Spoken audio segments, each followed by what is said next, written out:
आपको बताएं बड़ी खबर ये कि सोने और चांदी के भाव में आज भारी गिरावट देखने को मिली है। भाव 7 महीने के निचले स्तर पर पहुंच गए हैं। अब ये गिरावट क्यों देखी जा रही है, इस गिरावट के पीछे की बड़ी वजह क्या है, जरा पूरा मसला समझते हैं। जी बिजनेस के कमोडिटी एडिटर मृत्युंजय कुमार झा हमारे साथ हैं। मृत्युंजय, सोने को जोर का झटका लगा है, इतनी भारी गिरावट किन वजहों से?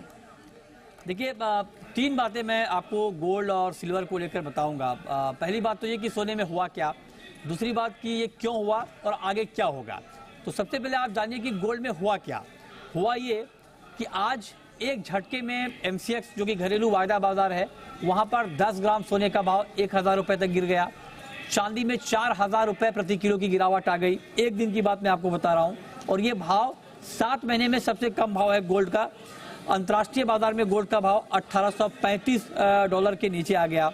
अब जरा आप देखिए कि पिछले कुछ दिनों में गोल्ड में क्या हुआ है। जो ऑल टाइम हाई था गोल्ड का, उससे गोल्ड के दाम करीब करीब 5200 रुपए तक कम हो गए हैं। महीने भर में 3400 रुपए की गिरावट आई है गोल्ड में, और हफ्ते भर में सोना 2600 रुपए सस्ता हुआ है। ये तो बात है इंडियन मार्केट की। ग्लोबल मार्केट में ऑल टाइम हाई से गोल्ड का भाव $250 टूटा है। महीने भर में $130 की गिरावट आई है, और हफ्ते भर में $70 गोल्ड का प्राइस टूट गया है ग्लोबल मार्केट में। अब सवाल ये कि ये क्यों हुआ। ये हुआ इसलिए क्योंकि मार्केट में अब ये बात बहुत जोर पकड़ने लगी है कि यूएस में जो इंटरेस्ट रेट है वो लंबे समय तक ऊपरी स्तर पर बने रहेंगे, ब्याज दरें हायर लेवल पर बनी रहेंगी। इसने मार्केट के सेंटीमेंट को बड़ा झटका दिया है, जिससे गोल्ड की कीमतों में गिरावट आई है। डॉलर की डिमांड बढ़ गई है, डॉलर में इन्वेस्टमेंट बढ़ गया है, और डॉलर 107 के ऊपर चला गया, जो कि 10 महीने की ऊंचाई है डॉलर का।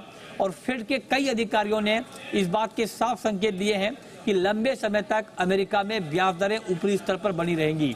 ये बड़ी वजह है जिसने गोल्ड के सेंटीमेंट को कमजोर किया है, और जिससे गोल्ड की कीमतों में बड़ी गिरावट आई है।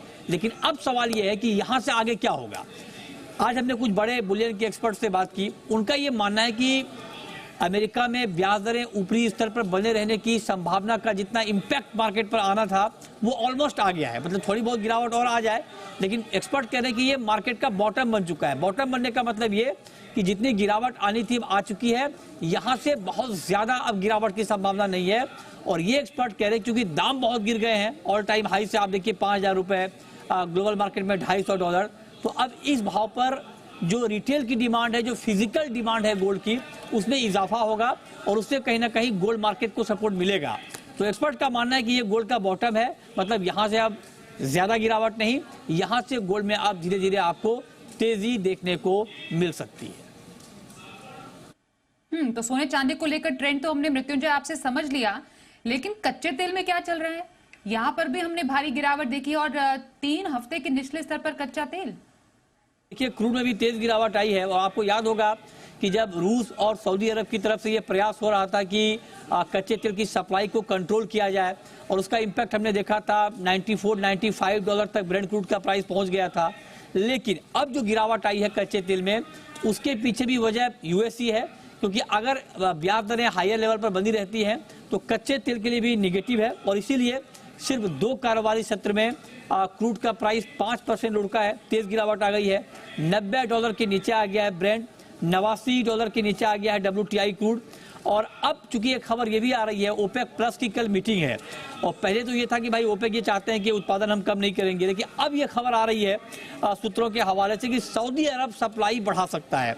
अगर सऊदी अरब की तरफ से ये कदम उठाया जाता है सप्लाई बढ़ाने का, तो ये क्रूड मार्केट के लिए प्राइस के लिहाज से एक नेगेटिव खबर होगी, उसे कंज्यूमर के लिहाज से ये पॉजिटिव खबर होगी कि तेल के दाम कम हो रहे हैं। क्योंकि सऊदी अरब बड़ा सप्लायर है ग्लोबल मार्केट में क्रूड का, और अगर सऊदी अरब तेल की सप्लाई बढ़ाता है तो निश्चित तौर पर मार्केट का सेंटीमेंट डाउन होगा और क्रूड के दाम और कम होंगे। तो सोने चांदी और साथ ही कच्चे तेल में गिरावट की बड़ी वजह बताई मृत्युंजय आपने, धन्यवाद आपका। और शेयर बाजार का हाल कैसा रहा आज?